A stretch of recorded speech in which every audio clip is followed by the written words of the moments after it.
All right, test, test, test. This is going. Hey, this is What's Up Dave for Friday, October 13th. I know it's actually Saturday at 2:40 a.m., but my sleep schedule is so weird right now. I am just falling asleep when I'm sleepy and waking up when it's time to wake. Looks like we have audio going here. Let me shut this down. So yeah, like I'm doing this server transition, and actually doing these late at night is probably better because there's less traffic on the internet, and I can log into the servers and start doing big downloads and transfers without impacting the existing site as much. Plus, it's less likely if I screw something up that people will notice, but who knows?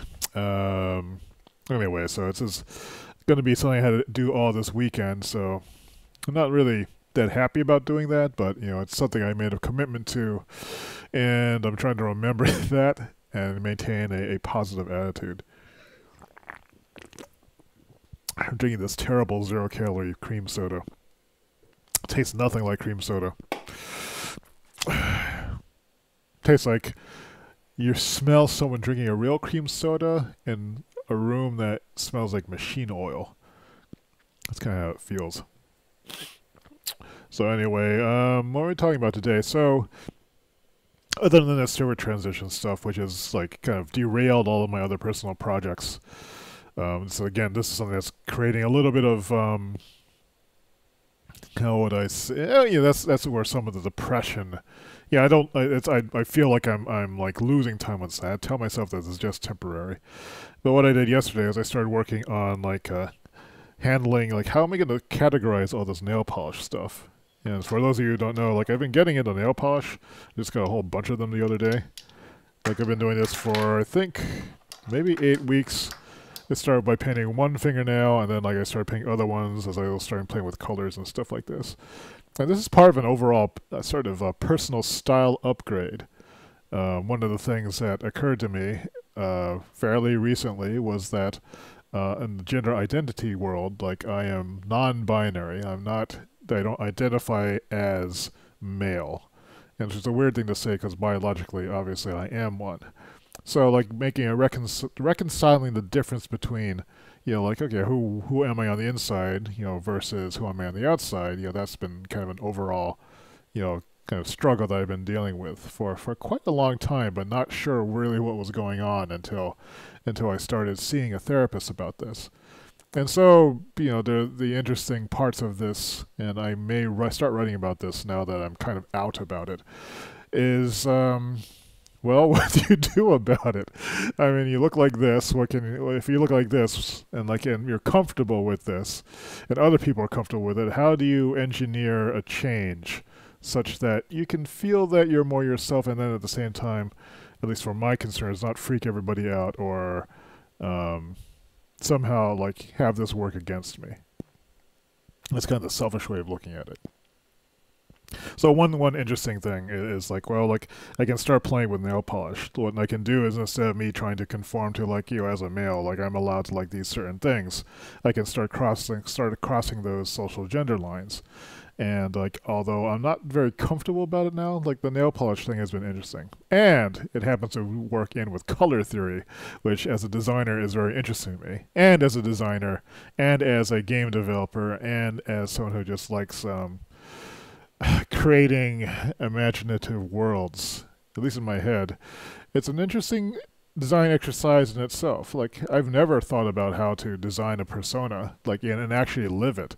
I was always contented, like, wearing all my gray and black unlabeled clothing and, like, goof around on the computer a lot.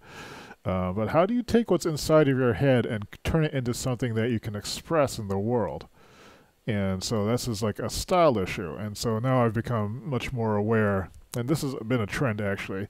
I've been fascinated by how clothing and how appearance and how one portrays themselves communicates something to other people around you. I mean, like, if you're out and walking about and you see what's an interesting person, how do you know that's a person that you want to talk to? And, like, I had some theories about, like, expressing interests. Like, if I had my digital camera or my giant DSLR with me back when that was, like, more of a thing. I'll say right now it is. So by walking around with this thing, with certain gear, with this lens, this says something to people like, okay, that person is probably a serious photographer. For people who are familiar with this camera, they'll see this lens and say that lens is not just a lens that you pick up off the, like, you know, this is not a cheap lens. This is someone who has spent some money on it. And then there's like just like little details that you put on something like this. People who follow the photography world will see this logo and they'll say like, oh, this person backed this Kickstarter or is at least aware of this gear and is discerning in some way. So those kind of key indicators I find interesting. Anyway, so my arm is screwed up. So along with the issue of personal style comes color. And I don't know if a lot of you know this, maybe not, but when it comes to picking colors for what you're wearing, your skin tone makes a big difference. Now, if you're the kind of person who doesn't realize that your skin has like multiple hues in it, you know, then it might be, this might be interesting to you. I think I can show a demo for this. Let me see if I can pull up Photoshop. And so what does this mean? And in the meantime, while that's going on, let me pull up Lightroom. Bring that up. And someone's actually talking to me. Let me see what they say. I can't actually read it. I'll pop the live chat window. Oh, someone's seeing a live one. And hello, Data Ink Spring. Oh, it's exciting. Someone's watching the live video for once. So anyway, let me just start synchronizing this folder. Because there's pictures in here that I can show, like with this nail polish experiment. But while that's happening, looks like this is important news photos, synchronize. While that's going on, I can go over here. And so let's see. Oh, cool. Hey, Data Ink, have I met you before? You're following since you're 20. How old are you now? And so anyway, so what I want to do is I want to so I'm talking about this color thing. I want this might be fun to just try to demonstrate. So I don't even know if this will work. Let's choose a random color. This might be an interesting test of people's color sensitivity. So I'm going to just choose this this color out of. How would I describe this color? Of course, every computer is going to render this differently, but hopefully color displays are good enough these days.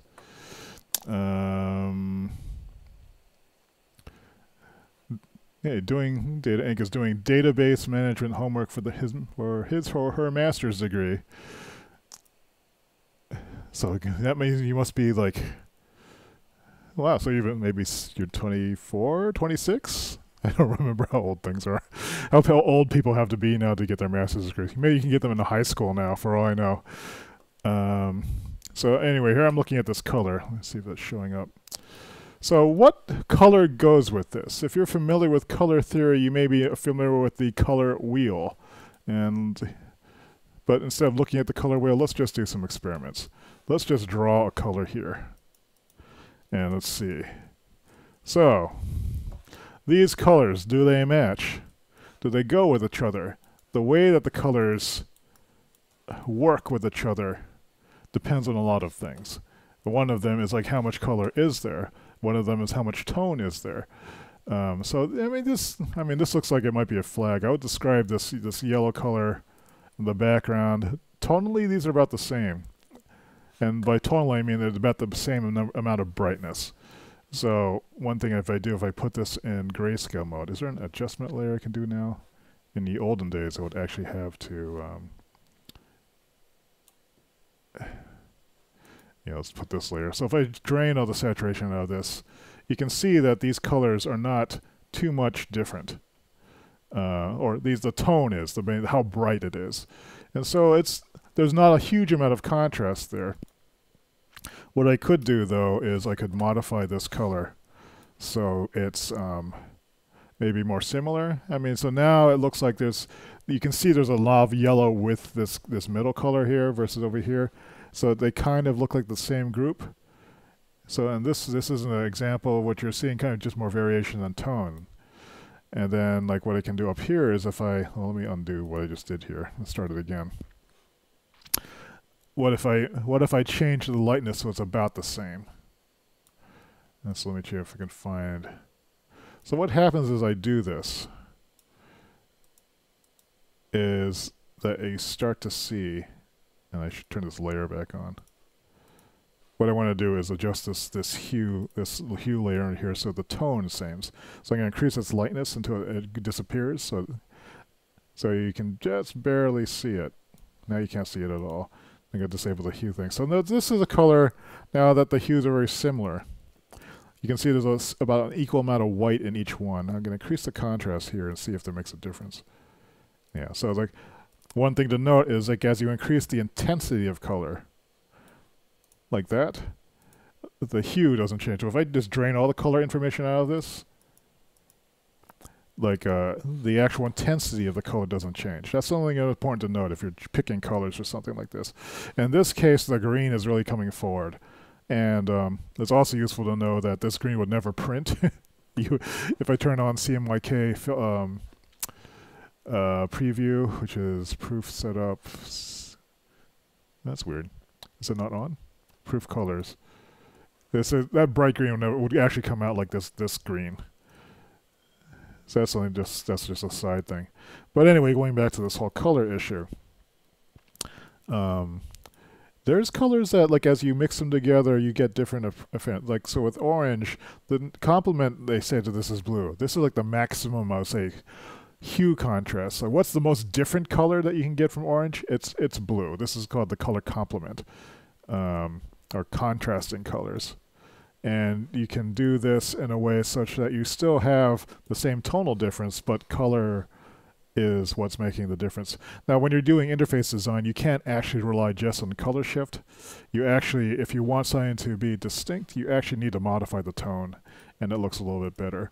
So, like if I made a duplicate of this, and disable this one, and then just adjusted this, just so it's, let's say it's darker, and let's say a little bit more intense. And so now I'm adjusting this visually just to make it so it looks the most interesting to me. I don't want to make this purple because now it's kind of outside the contrast range, but I want to make it more like this, maybe. This seems to be about right to me. Yeah, the quick way of doing it would be to actually just sample this color in Photoshop, and then actually changing it from, this is not show degrees. Hue is 44 degrees. If I added 180 to that, that would be the other side. I don't know if I can do this in Photoshop.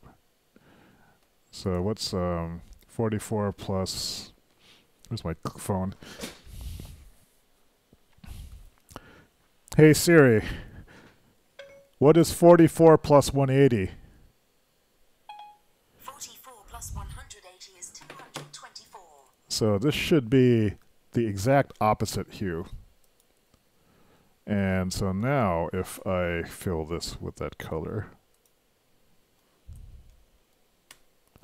that is the exact complementary hue for this compared to this other one I was using. That's fairly close, it looks like. I had left a little more green in it, so, and then if I do the color shift, it's still like the same hue. But to me, it's more interesting if there's a little bit more of a tonal difference. So for me, like if I'm just dealing with two colors, the orange then plus this deeper color, that looks more interesting to me. And so that's an example of things. And then if you want a similar color, you might do something like, well, let's go a little bit quarter away. So here, orange, so this orange and then this green, that has a nice kind of feel to it. That sort of washes things out. I mean, you can also go the other direction. So you can go with this kind of indigo color. And then it gets more interesting if you add different colors to it. And of course, it also depends if you have the color completely surrounding things. So now we're getting to looking into flags. So there's certain associations, like this color scheme starts to now remind me of certain African countries, or like and this color scheme maybe reminds me of certain other cultures.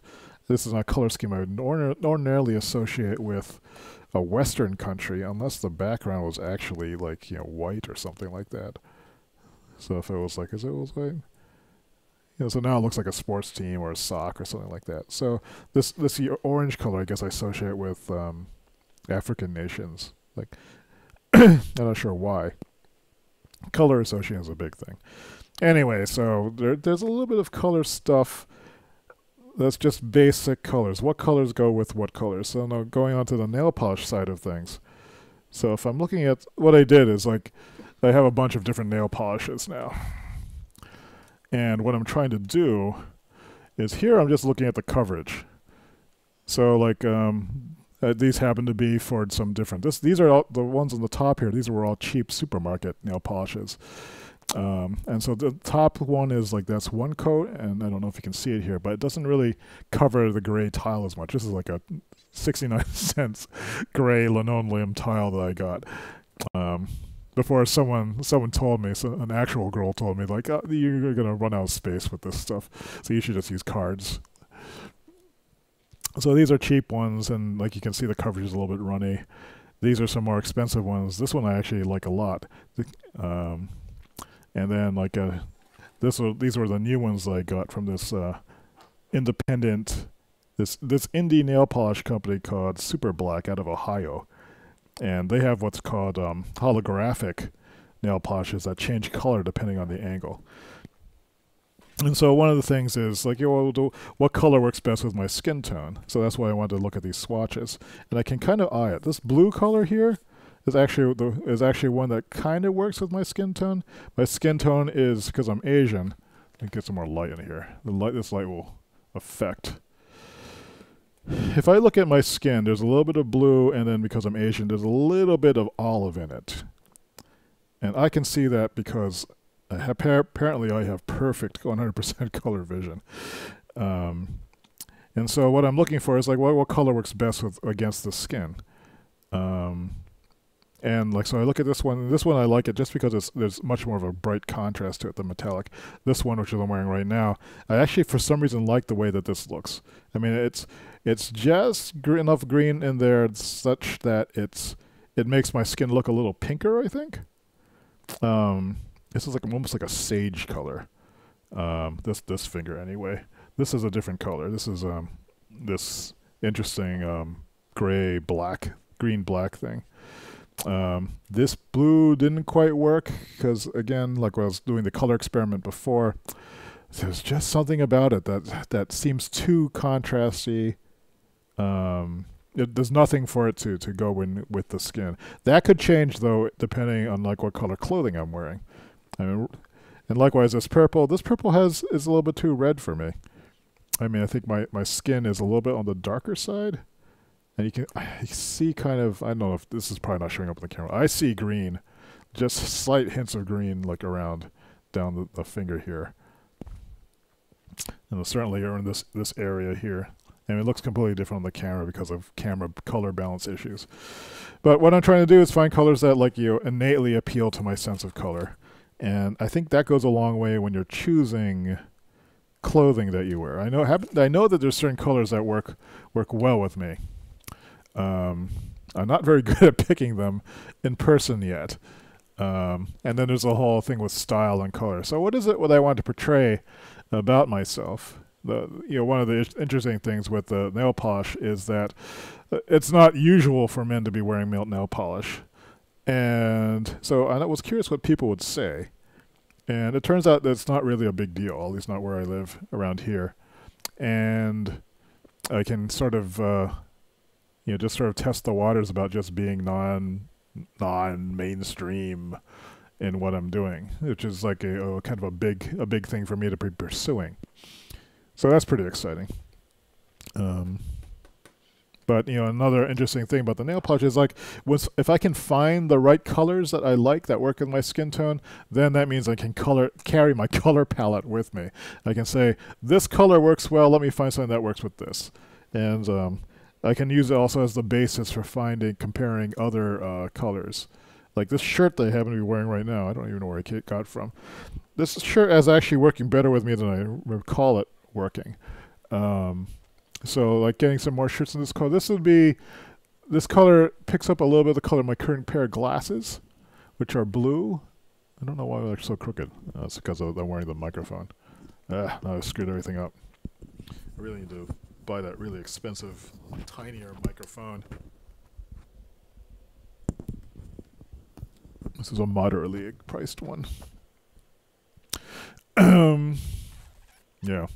So anyway, this is a big new design thing for me. I'm personally redesigning myself. The reason why I want to redesign the appearance thing is partly because of the non-binary thing, which is very new to me, but also because there are certain tones I want to be able to project.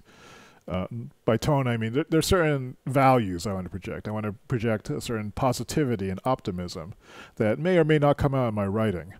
I want my writing to reflect that kind of positivity and I guess a certain DIY spirit. I also want to be able to promote certain ideas about how do you achieve things that seem impossible. And I certainly am in that position right now. So it's all interesting. How do you deal with these kinds of uncertainties of wanting to achieve something you don't need to know how to do necessarily? In an atmosphere and uncertainty, and just not go crazy. You're trying to do it, and plus, like, there's just things I just like because other than like me, like you kind of rationalizing, oh, I'm buying these nail polish colors because of color theory and all these things. I just like them. It's cool. They get these little bottles full of these custom mixed colors and that change light and shimmer and stuff like this. Who wouldn't like this? Someone who had a dead soul, so. Color is a wonderful thing that I've not let myself like play with more, especially not on my personal self. And I think it would be an interesting mark of growth, and it would be fun if I could like just kind of freely do that without fear of being judged. I'm already going to be judged anyway, so getting more comfortable with that will be, I think, good for me. We'll see. So that's kind of what's on my mind today. I need to get working on this server transition. If this goes well tonight, which I'm expecting it not to, then I can get back to my other project work. Oh, but before I go there, let me show you all this other stuff. So I was like, there's pictures of, let's see what pictures. There's a picture of my cat looking especially silly. The other cat passed away, unfortunately. It's time for him to get shaved again. He's getting bushier. There he is. These are pictures I sent to my sister, because she was asking where the cat was. So I said, well, he's baking on this side. And now he got up and looked at me, and now he's baking on the other side. It's a bag I got for $20 from meh.com. It's a vertical brief and a horizontal brief, so I can carry it different ways. Unfortunately, the build quality is sort of cheap. This is when I was at Staples looking for these, because I have these little notebooks that I've been thinking about writing on my actual goals. What did I do with the other one? I wanted to be able to like use these flag things. So these flags to mark spaces like in a small notebook. So for example, I have a notebook that's, I don't know what happened to it. It's around here somewhere. All those nail polishes everywhere. Oh, here it is. So this notebook is for steps. And steps are the 2 goals for this month. This is related to my Groundhog Day resolutions. The first one is to share words on a better blog platform, as I could rephrase that. And then second one is have conviction in the expressiveness. What? I can't even read this. Yeah, just let's just say it's more expressive. And then what I wanted to do is every time I did something that was related to one of those two tasks, I should really put it on the front of this notebook so I remember what they are. I would write down the date I did them. So when I do the review on November 11th, I'll be able to flip through this thing and say, okay, I did this, I did this, I did this. I did make progress on it. And so having a dedicated notebook for that, I think will be pretty cool. Although I am going to probably... I think it didn't even occur to me that I should just put the two directives on the outside of this so I can actually see it. So I'm having to open the first page and have difficulty reading it.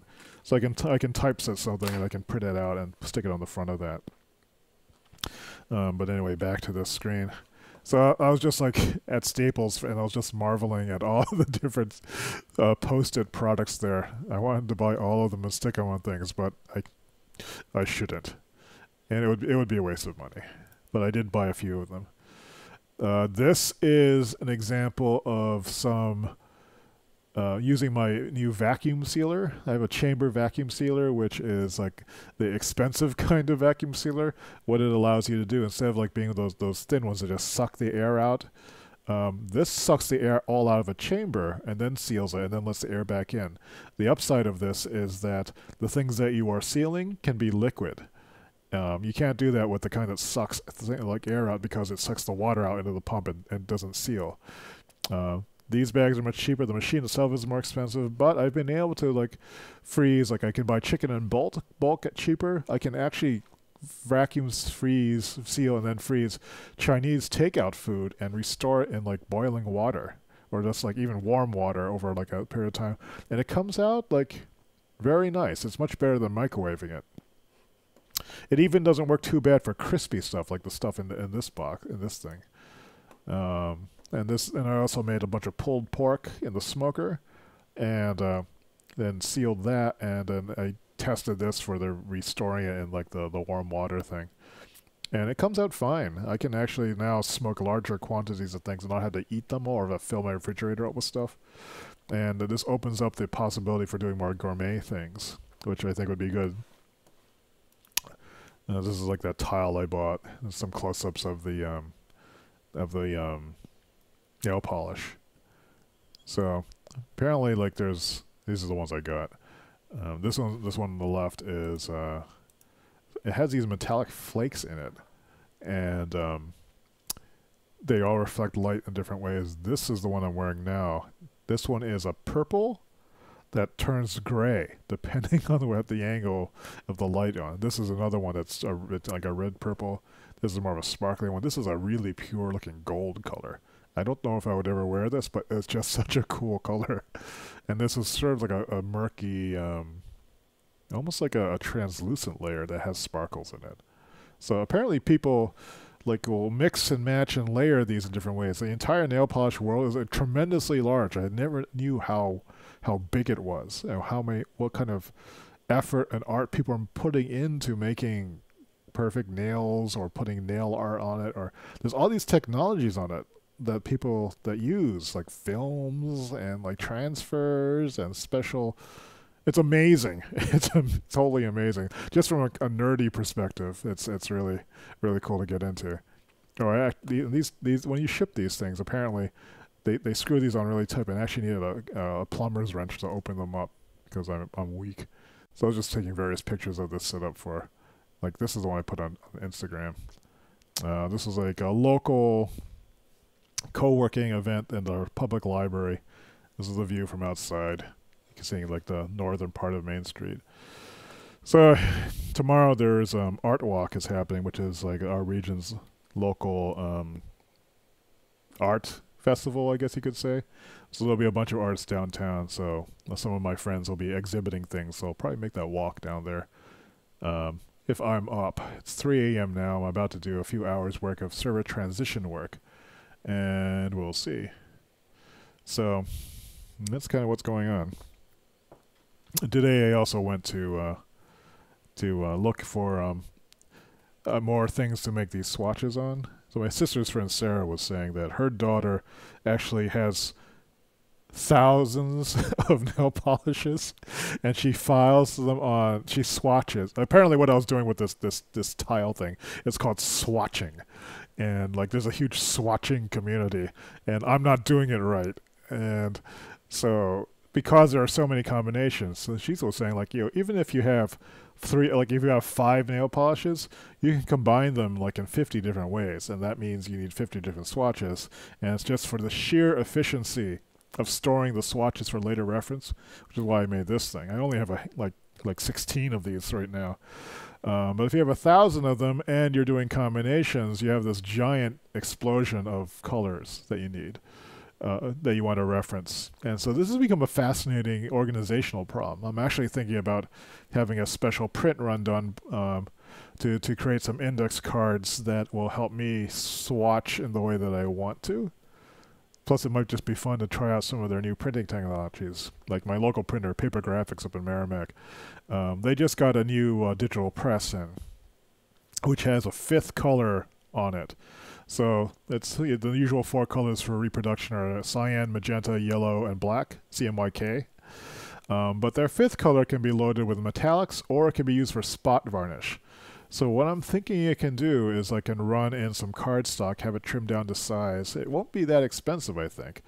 And then make some index cards on some really nice index card stock. And then this will be a much better way to test market products. Like, actually one thing I should do right now is set up I need to set up a table behind me that shows all the products I have just pulled out of the Amazon warehouses ahead of their busy, expensive season. And I thought I did a limited print run of 5 different SKUs, like the Emerging Task Planner, essentially loose leaf versions of the Emerging Task Planner, plus some notebooks. So stuff that looks like this. I designed new packaging, and I have like all these like nice SKUs on it, and like I dropped the price of these because I didn't want to pay for the warehousing. But it turns out I'm going to lose money on these anyway. I did what I thought was a small print run. I made 100 units of each of these. And because I was printing like a lot of sheets like this, I could also use these same sheets for making the full-sized notebooks, which I haven't promoted yet, and are selling somewhat slowly on Amazon. Promotion is something that I need to look into a lot. But yeah, so I thought 100 was like a small enough quantity and I would be able to sell through these. Apparently it's not.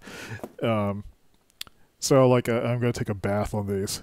But I can do digital press, print on demand, and maybe print a quantity of 10 and say if I can sell 10 of them. And that would be a much more efficient way of testing design ideas. And then if they can become really good, then I increment them. One reason why I'm not doing digital press for these is because I happen to be really fussy about the print quality, and I print using custom colors, solid 2 color, like on the actual sheets, and that gives me like like a 10-fold increase of sharpness, which I can see. Maybe other people don't, but it ends up with it being a much cleaner looking sheet, and I really need to emphasize that more. CMYK is much cheaper to print on. Well, not much cheaper. It is maybe comparable in cost, but it also prevents me from, if I'm using custom spot colors, it prevents me from doing like cheap print-on-demand runs. A nice print-on-demand press with a good printing partner, which I am fortunate to have, should open up a lot more testing possibilities. So, and I really need to do that. I just haven't gotten my act together on how to organize and manage all of it. So I should find maybe some partners to do that with, or maybe if I do more Instagram stuff, that'll be helpful. So that's today's What's Up, Dave. I'm going to take the weekend off, come back on Monday. Hopefully I'll have good things to report on the server transition being over, and I can get back to doing the other work, which is remaking a new blogging system. Which is going to be a static site system that gets away from WordPress. I hope it's a more expressive, like kind of like a lab notebook style thing. And then the second is just working on my JavaScript video game framework in anticipation for laying down the foundation for some next generation. The next generation of the educational research software that I've been working on with my friend Ben at Inquirium. So they're finishing the trials now for a study. I think there's another week to go on this. I haven't heard anything, so I guess there's no bugs in the system that they haven't been able to work around, which is fantastic. But the next version of the system should be really awesome. Yeah, we'll see about that. I'm looking forward to also to getting back to the Patreon design stuff. It's just like this other work has just gotten in the way, and I'm so tired. But I guess there's a reason to be positive. That's what I'm telling myself anyway. So that's it for today. Have a good weekend, and I will see you Monday. Thanks for watching. Now I had to wait for 10 seconds.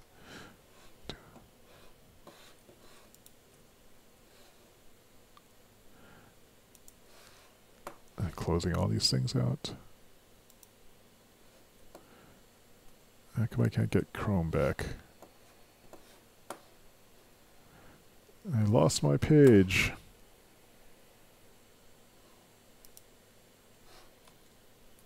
I guess I did close it.